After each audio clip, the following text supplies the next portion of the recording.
why that we must do the Feast of Trumpets, right? It's the 7th year of completion, man, right? And then 9 days later, you got the Day of Atonement, then you got the Tabernacle. So we're going to have a busy schedule here in Israel that we need to get ready for, right? And we need to enjoy this, man, because, you know, when you ever see that number of 7, man, that's in completion, right? So we waiting for the Lord to come and bring us out, take us out of this captivity that we in, right? So let's get on into it. Psalms 81 in verse 3.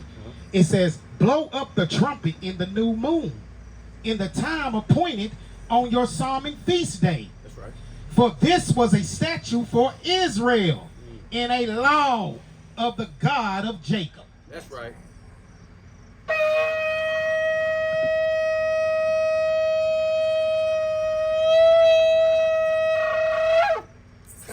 Yasharala. All praises to the Most High. All praises to the Most High. Come. I got one more back. I'm turning over to you. No, you want to follow up on me. I got to look at Con. Also, just to follow up on what Chief's saying, that we're supposed to blow up the trumpet in the new moon and in our solemn feast days. I just wanted to precept that with Numbers 10 and 10. It says also in the day of your gladness, because these are days that we're supposed to be glad about. The Most High had brought us together.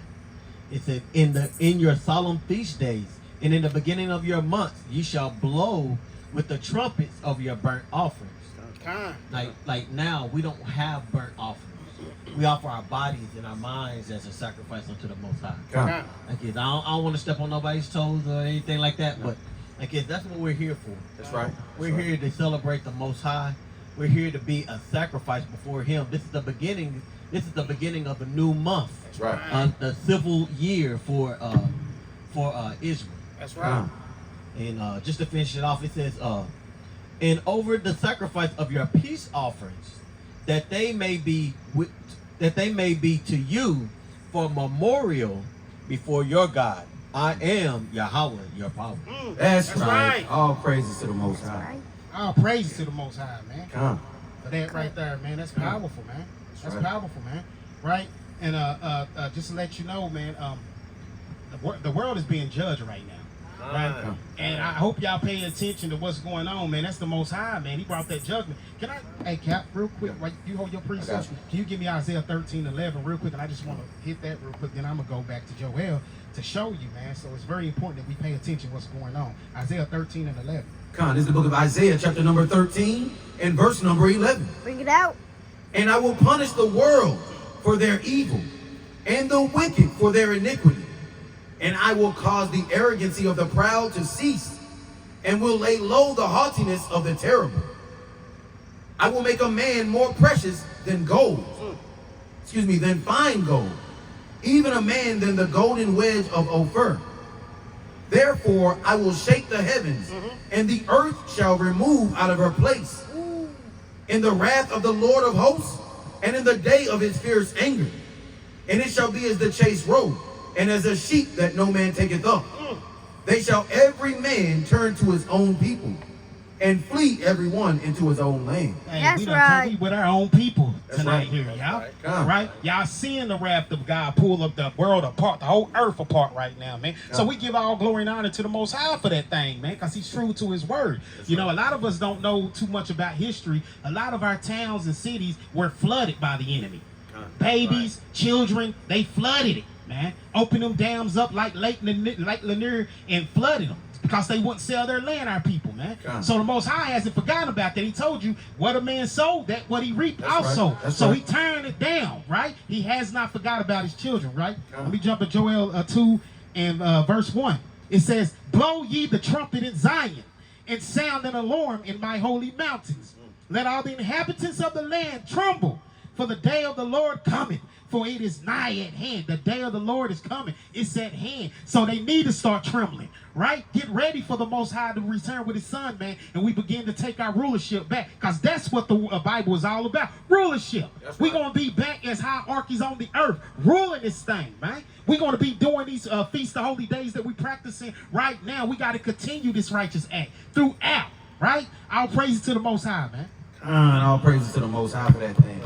All praises to the Most High. That's right. That's right. That's right. And that's very fitting because, like you said, they flooded our towns. I didn't even think of that, King. You know what I mean? They flooded, that's the spirit. They flooded our towns. All in Georgia. I heard that even Central Park up there in New York used to be where we lived at. You know what I mean? That used to be our city. Man, and that's what they do. So the Most High said, oh, I got you. You know what I mean? He's long suffering, ain't he? He's long suffering. That's right. Just in case he gave them time space to repent. But they wouldn't. They would not. You know, so he do them the same way. And he ain't done. He ain't done. All praises to the Most High. Come. All praises to the Most High.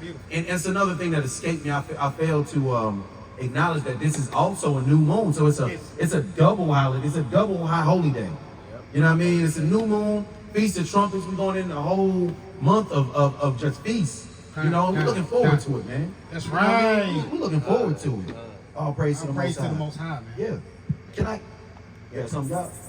I was just getting ready to say, I'm like, we're getting ready to go into this season, Right. but you got to think about how he's starting it off.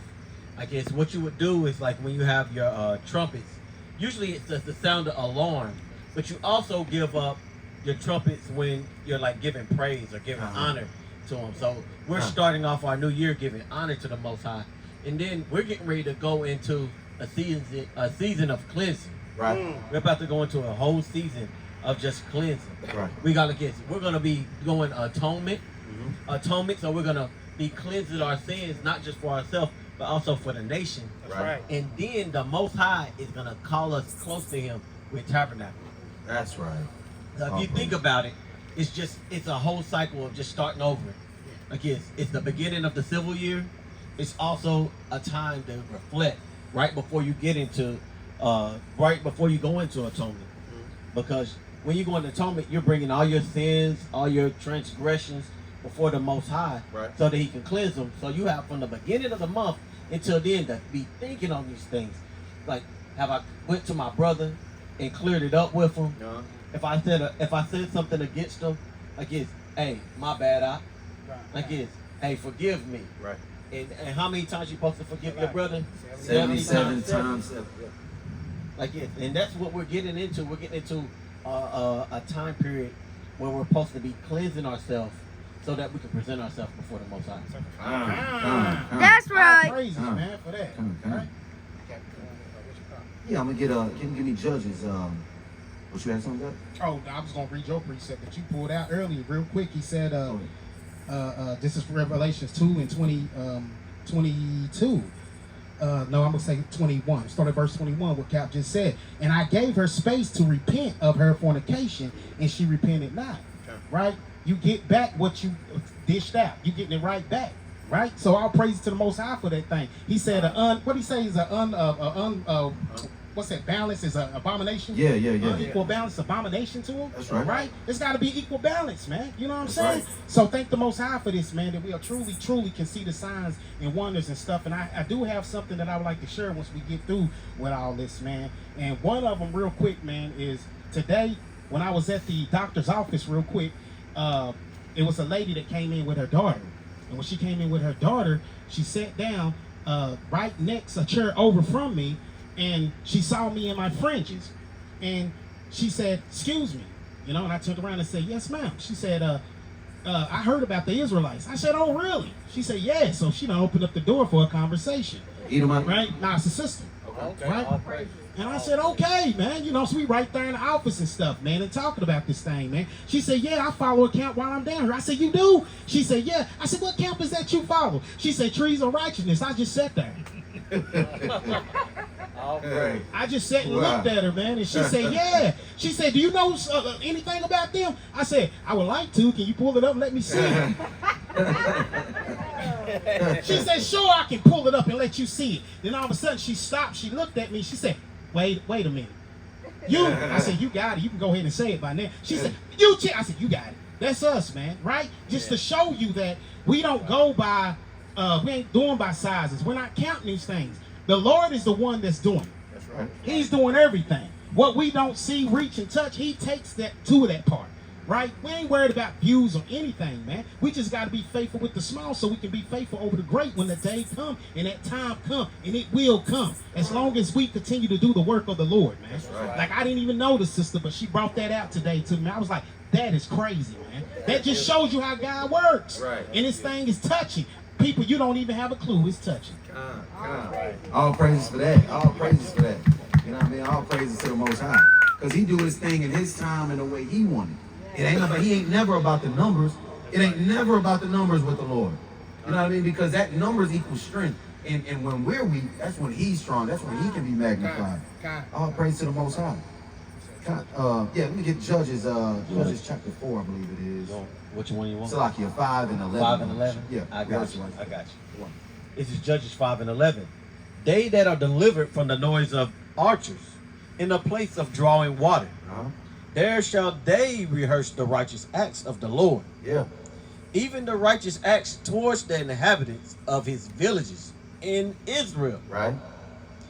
Then shall the people of the Lord go down to the gates. So what we're going to glean out of that is we're going to rehearse these righteous acts like we commanded to do. We're going to rehearse the righteous acts. We're going to be practicing until it's our time, you know. That's right. Like we said, we got tabernacles coming up.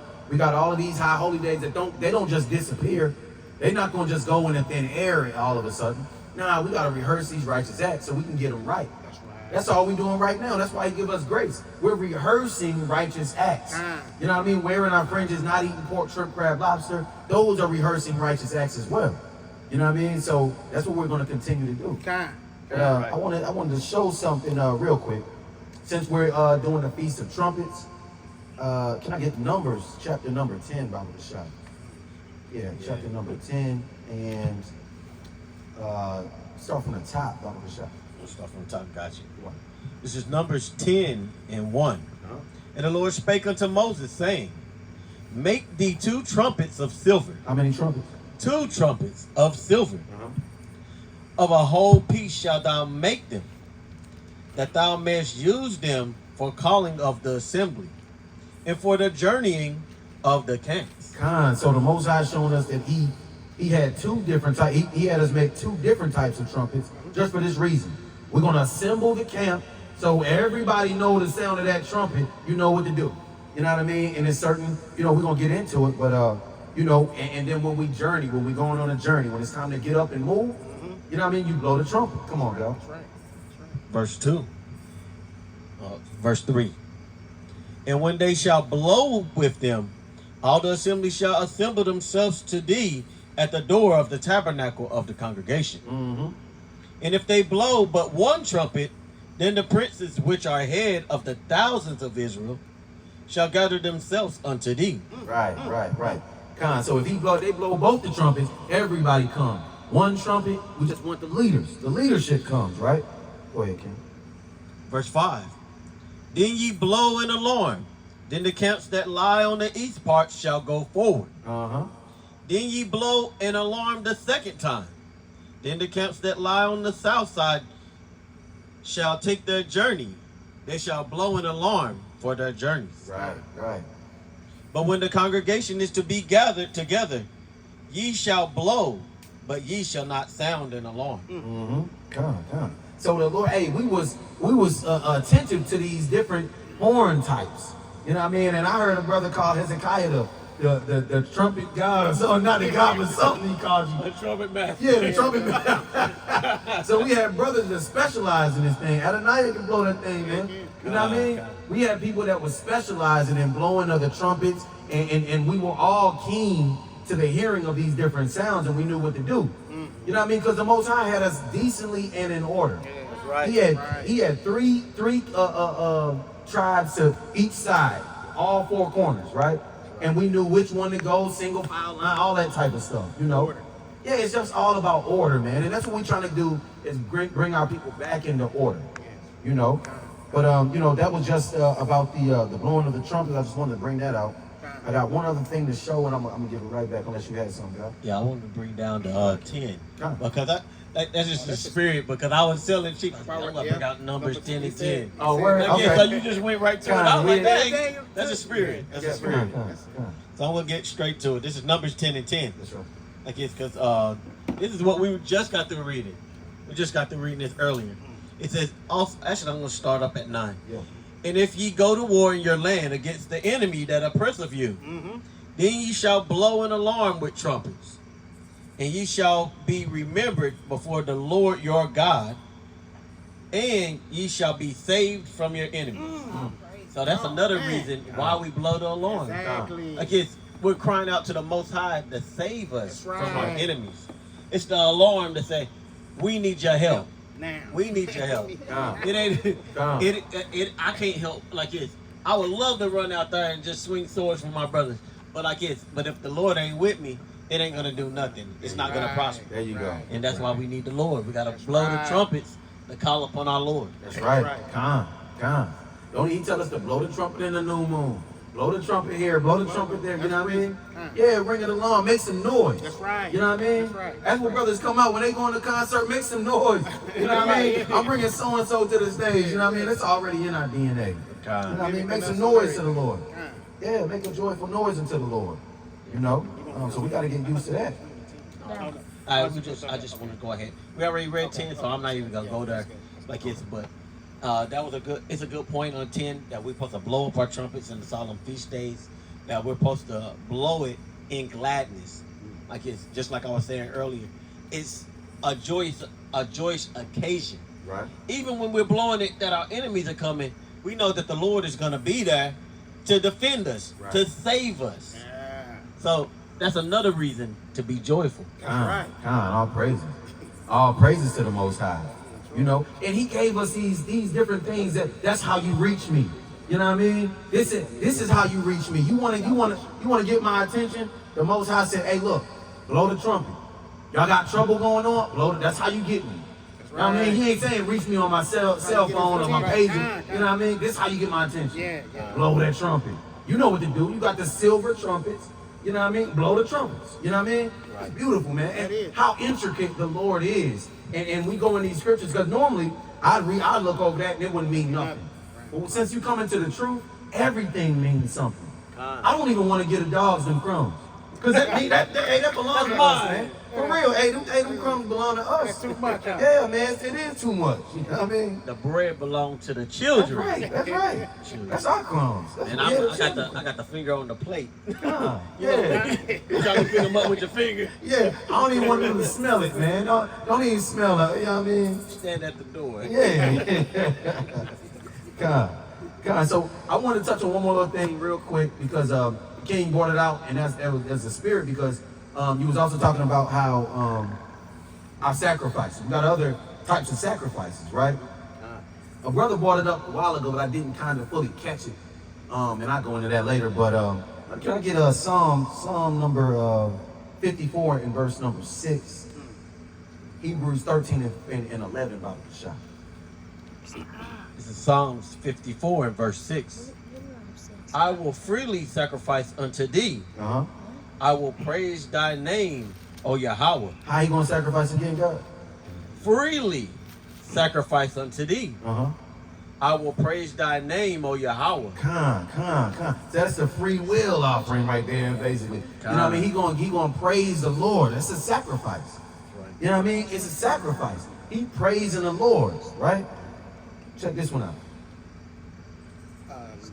13 and 11. Oh, you got okay. Hebrews 13 and 11. For the bodies of those beasts whose blood is brought into the sanctuary by the high priest for sin are burned without the count. Right. Verse number 12. Wherefore Yahushua also, that he might sanctify the people with his own blood, Right. suffered without the gate. Verse 13. Let us go forth therefore unto him without the count, bearing his reproach. Verse 14. For here have we no continual city, but we seek one to come. Come on. Verse 15. By him therefore let us offer the sacrifice of praise to Yahweh continually. The sacrifice of what? The sacrifice of praise to Yahweh continually. That's right. That is the fruit of our lips, giving thanks to his name. So we're gonna sacrifice praise tonight. That's You know what I mean? We're gonna sacrifice praise. That's what we're gonna do. We ain't gonna offer bulls and goats. We're gonna sacrifice praise. That's what we're commanded to do. Yahweh is a sacrifice. He's the atonement. Now we give praise and thanksgiving. And like we said, we know that Judah, whenever we went out to war, I ain't got this, I should pull it up, but they wanted Judah had to go first because we are praise. That's what we do is praise and sacrifice. We give glory to the Most High, and that's how we go into battle. That's right. That's how we go into battle. You understand? Let me get one more just to you know what I mean, just to put a little icing on the top is Sirach 35, 1 through 3, Baba Kasha. Sirach. 35, verses 1 through 3, and then 4 through 7. Gotcha. This is Sirach, the book of Ecclesiasticus 35, verses 1 through 3. Yes, sir. He that keepeth the law bringeth offering enough. He that do what? He that keepeth the law bringeth offering enough. Right. He that taketh heed to the commandments offer a peace offering. Mm-hmm. So just keeping the commandments is offering. That's doing sacrifice. That's offering, right? Come on, God. He that requite a good turn offer a fine flour. Come on, brother, help me out. Brother did this and that. He didn't even have to. Brother came all the way across town to do this and that. He didn't have to. You know what I mean? So I gotta look out for that brother. You know what I mean? He that requited a good turn. I gotta pay the brother back. Hey, the brother, the sister was looking out for me. Sister ain't had to do that, and I recognize that. I gotta look out. I gotta repay. You know what I mean? Right. That's part of the sacrifice. Go ahead, God. And he that giveth alms sacrificeth praise. Giving alms. Giving when we ain't got to. That's sacrificing praise. Keep on going, God. Hey, you mind if I say something real quick? You got it, King. When you're looking at this, if you're not paying attention, it all goes back to what was actually physical. Because we would give an actual bread offering Right. upon the altar. Right. And it tells you to give it a fine meal Okay. of flour. And then they'll put it in the oil, bake it. Yeah. Right? And then you would think in the world, I just made this food, now I'm about to burn it? Right. That don't make no daggone sense. Yeah. But it's for the Most High. Yeah. And you would give the best. When it says fine, Yeah. not just like the little chunk. You done let the chunks, you done let No, the, no. done rolled over it a few times. But you done toiled and you done troubled to make that flour fine. Right. Get it down into a nice smooth velvety dough, Yeah. and then you're gonna sacrifice that, giving your best to the Most High. That's right. That's right. So that's signifying that these things are part of your best that you can give. Come. And even further on that is that, you know, in the beginning, the Most High, that's the sacrifice that he really wanted. What is, can you give me that in 2 Samuel? In 1 Samuel, sacrifice is better than, obedience is better than sacrifice. That's, I got you. Not Second Chronicles. Where did I had it marked too. I know it's first. I thought it was first. It is 1 Samuel. It's 1 Samuel 15:22. Sorry. 1 Samuel 15:22. I got you. You got it? Okay, go. This is 1 Samuel 15 and 22. Uh-huh. And Samuel said, have the Lord, Salakia, have Yahweh as great delight in burnt offerings and sacrifice, as in obeying the voice of Yahweh? Right. Behold, to obey is better than sacrifice. To obey is better than the sacrifice. You know what I mean? If you just obeyed, you wouldn't even have to sacrifice. In the beginning, the Most High gave Adam a commandment. Adam broke that commandment. You know what I mean? He next thing you know, his sons and them having to give a sacrifice, right? You know, the beginning, it's better to obey than to sacrifice. But since we are disobedient, he's showing us how to get right. You know what I mean? The praise and thanksgiving, that's how you offer sacrifice to him. That's the true way. That's the real way. You know what I mean? The initial plan is to, you have something? Oh, just to finish off the rest of that. Come on. And to hearken, better, Salakia, and to hearken than the fat of rams. And to listen, you know what I mean? To listen to instruction than offering the fat of rams, right? So that's the main way that the Most High wanted us to do it, is the praise. That was the initial way in the first place. Yahweh Shai came, gave his body for us as an atonement. Now he made it a way we can offer, we're not in the land no more. We can offer sacrifices with our mouths, you know, with our actions. You know what I mean? That's what we're supposed to get back to. You had something, Doc? I was just gonna say and that's a beautiful precept to come along for people to understand that This is where Saul fell off at because he didn't obey the voice of the Most High. He didn't listen. He thought he could do sacrifice and that would be enough. But atone for what he needs to do. No, you got to obey the Most High. That's why he said he told him that. Right? By you obeying him, that comes along with the sacrifice. You making a sacrifice to obey the Most High God, man. Right? And that's why he was wiped off, man, and killed like he was, man. You got to obey the voice of the Most High God. So that's a beautiful precept, Captain. All praise. Why to God? All praise to the Most High. Yeah, can you go down to 7 on that Sirach and I'm yeah. God. We was at like Sirach 35, and I think we stopped at 3. Yeah, 3. Yeah. This is Sirach 35 in verse 3. To depart from wickedness is a thing pleasing to the Lord. And to forsake unrighteousness is a propitiation. A covering for your sin. Kind. For thou shalt not appear empty before the Lord. Right? For all these things are to be done because of the commandment. Right? And the offering of the righteous maketh the altar fat. Right. And the sweet savor thereof is before the Most High. Right? The sacrifice of a just man is acceptable, and the memorial thereof shall never be forgotten. Time. So if you a just man, if you're keeping the law as best you can, you're doing your best to do what you gotta do, to feed the sheep, you know what I mean? To do what you gotta do, to help your husband, to help your kids, to help the nation, right? Then when you're offering praise, it is never going to be forgotten. That's right. You know, that's your sacrifice. Sometimes that's all we can do, you know. So you know what I mean? Hey, we out here to assemble, the assembly of the saints. That's what we out here, man. And all praise to the Most High that we're able to gather together. You know, that's all I had. You know what I mean? Just to go in. You got something, sis? Yeah. So do you think that's why Abel wasn't accepted because he wasn't a righteous man? Cain. Cain. Yeah. Basically. Yeah, I was thinking the same thing when you were saying that. I was thinking, hey, that's how you know. That's how you know that we are one. Right. I didn't think that, but that's a good thought. I mean, yeah, absolutely, because he wasn't killing. And then the Most High said, "Won't I accept yours?" Like it's, but he said, "But sin wait at the door," right? Like it's because he was jealous of his brother. Right. He had something in his heart Yeah. that wasn't supposed to be there. He wasn't living right. He wasn't living righteously. Right. He probably had that mind like, man, Abel, like that brother, man.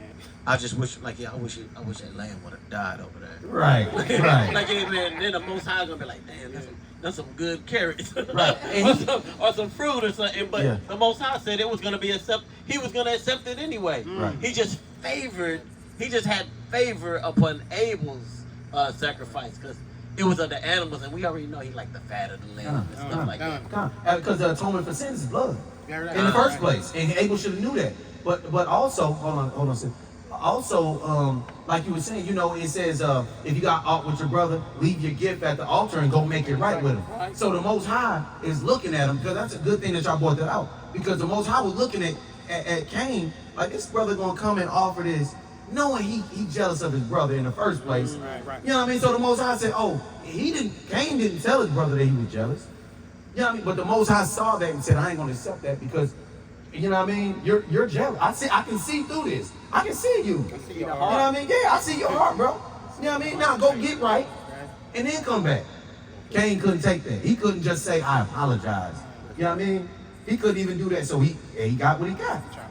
Yeah. That's a very good sacrifice was taken, and the Lord wouldn't accept it. That's right. Good point. Great point, sis. E, what you at? My question is, if Abel got killed by his brother, wouldn't he have been doing something wicked? Which one? Abel. Abel was the righteous one, and Cain was the wicked one. Yeah, so every time when I hear that somebody get killed, I think that they're doing something wicked, and that's why they die. No, not always, because That's a good question, but not necessarily. not always. What is that? The Lord takes the It's in Isaiah. I can't remember exactly. yeah. Hold on, we're gonna get you on that one. E. Yeah. And I think it's another one in Sirach as Also, well. there is one in Iraq also. Yeah. I think another one in. It's a lot. And that's a beautiful question, man, because a lot of people think when someone died, like they had to do something wrong, but it's not always the case, Yeah. right? So there's a couple of precepts in here that we can pull out and show, man, because anytime something happened, the spirits got to go before the Most High. They got to go to him, and he's got to sign it off, and he's got to say, yeah, go through it. They cannot go and do whatever they want to do. They under that authority, right? Just like with Job. When Satan wanted to go to, he had to go to the Most High and say, yo, you know what I'm saying? You cannot. No one, no spirit or whatsoever can carry out unless they go and get that from him first. Thanks for the precept. Yeah. The alley-oop. That's why you need your brothers. You know it. That's why you need your brothers. This is Isaiah 57 and verse 1. This is for you. It says, the righteous perish, and no man lay at the heart, that merciful men are taken away. None consider that the righteous is taken away from the evil to come. So that's just going into that. Mhm. Oh, go ahead. Oh, yeah, you got it. Oh, finish that, You King. can finish on that. Okay. Yeah. Verse 2. Like it, he shall enter into peace. Mhm. They shall rest in their beds, each one walking in his uprightness. Mm-hmm. Man, that's beautiful. That's beautiful. Right on That's point. beautiful. It's right on point. Like he get just like he was taken up in the whirlwind, like it but before he saw the evil to come. Yeah. Like, man, the Most High will come and take you just like Enoch. Yeah. Like it, so he didn't see the evil that came in. That's right. Like yes, he saves us like that. That's right. Like he has the power to save us just like that. And also you can look at it as the Lord calling them home so they don't have to be falling to that evil, right? So you got to look at it like that as well too, right? So this thing is a lot, it's deep, man. And thank the Most High, man, that his secrets are hidden and they only shown to the children of Israel and their children's and children's forever. That's right. That's right. That's right. Because your classmates ain't getting this. Nope. You know what I mean? Your neighbors ain't getting this. I'm gonna get one more on that and just kind of go into it and I'll rest. This is Sirach 41 and 3. It says, fear not the sentence of death. Remember them that have been before you and that come after. For this is the sentence of the Lord over all flesh. So, and it says, and why are you against the pleasure of the Most High? There is no inquisition in the grave, whether you have lived 10 or 100 or 1,000 years, right? So everybody going to die. You can't really say, oh, that's a wicked man because he got killed. Yeah. You know what I mean? Because like I said, the Lord takes the righteous people, sometimes take the righteous people away so that they don't got to deal with that evilness, you know? Oh. Yeah. But in the world, when like the rest comes back, like World War III and stuff. What about it? Oh yeah, he's saving them so they don't have to go through that. Yeah.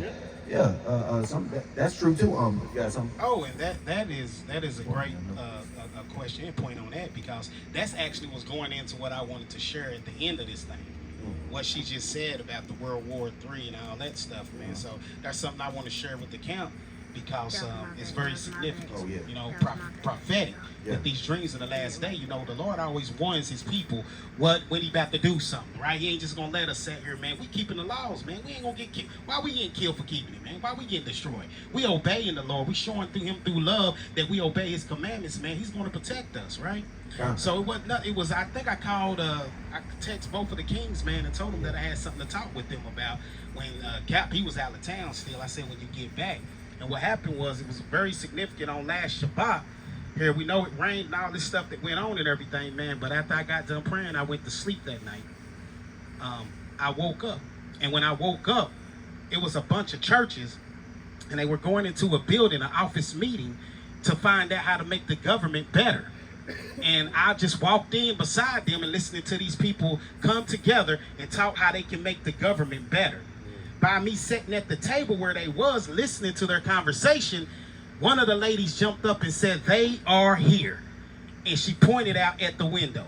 I go to the window and I removed the curtain back, and I saw in the sky thousands upon thousands of chariots in the sky. You couldn't see stars, you couldn't see the moons, and they moved in sequel. They moved so slow, they wanted the whole world, all the people on earth, to see them coming. Wow. They wasn't invisible or nothing. And people started running. I stayed focused looking at them because I was like, this is it. And I couldn't move, right? It had me so shook that when I woke up in a cold sweat, I was eating on hard popcorn that wasn't even popped yet. I was just sitting in the corner because I couldn't figure out what, I had to make a phone call and be like, man, I just can't move, man. Just to be able to see that and know that as if the Most High is saying, listen, now it's not the time to turn back. Now is not the time to throw in the towel, right? You got to press on. We got a crown that we must get by finishing the race. Right. We must do it like Paul. Some of us get tired, we get hurt, we get banged up. We still got to go, right? You had John the Baptist, man, who lost his head for this truth. You had Stephen, who was stoned to death for this truth. Peter hung upside down and crucified. It's going to cost somebody parts, or more than that. But we got to finish, and we can't look back, because me personally, I think that the Lord showed that, man, is to give encouragement and tell our people, look for this to happen because it's coming. The chariots are on their way, and he's going to remove that elect. He's going to take his people, man. He's true to his word. He's always been true to his word. The enemy has been the one to try to say he's not true to his word. He's always been true to his word. That's right. That's right. That's right. Hey, all praise to the Most High that he give dreams and warnings and stuff like that. I'm wrapping it up right now, y'all. I know everybody, but we got caught up, like you said, we was out of town. We went to South Carolina, and we knew that it was going to be a hurricane on the East Coast somewhere, but I ain't really paid too much attention to it, right? And I was like, so we got down there. Long story short, we kind of got stranded because there was no communication tower. The cell towers were out, man. Gas stations, all of this stuff. Whole towns flooded. And we were driving through it, not understanding what was going on at first. We like, dad, going. And then we didn't have the news and none of that. So we like, man, this is crazy. And it just kept on getting crazier and crazier the further we went. And it started getting scarier, I'm not gonna lie.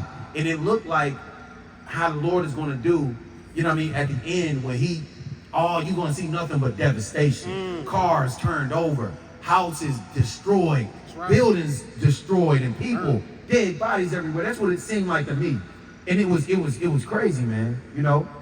And it's just something that it was really creepy. My kids might not have been all that because they kids. They don't know. Right. I'm like, man, how are we gonna eat? What are we gonna do? How am I gonna get y'all out of this? We in the middle of North Carolina. I don't know. I can't go left, right. Right. Man, I gotta use the. I've been working on my job for 3 years. I still gotta use navigation to get from my house to, what I mean? Right. I'm not a good person with navigation. Right. So I'm like, how am I gonna get my whole family up out of this situation? It was kind of scary. But the Most High is faithful. And that was another thing, the work that we're putting in. We talked about work. The work that you're putting in, we are building up treasures in heaven, which is like a credit card. You know what I mean? Yeah. So when we really in need, and it's a righteous prayer, I can call on the Lord and he got a little money in the bank. You know what I mean? Oh, I'm gonna get him out of this. He navigated us out of that thing, man. Right. I'm telling you, you got to build up your equity in stuff in heaven, so that you can call on the Lord and he say, oh, he got it. That's right. He got that. He done built up enough. He got that. Yeah, he qualified. There you go. He got no credit for that. You know what I mean? Right. Hey, that brother got some good credit right there. You know what I mean? And that's what happened.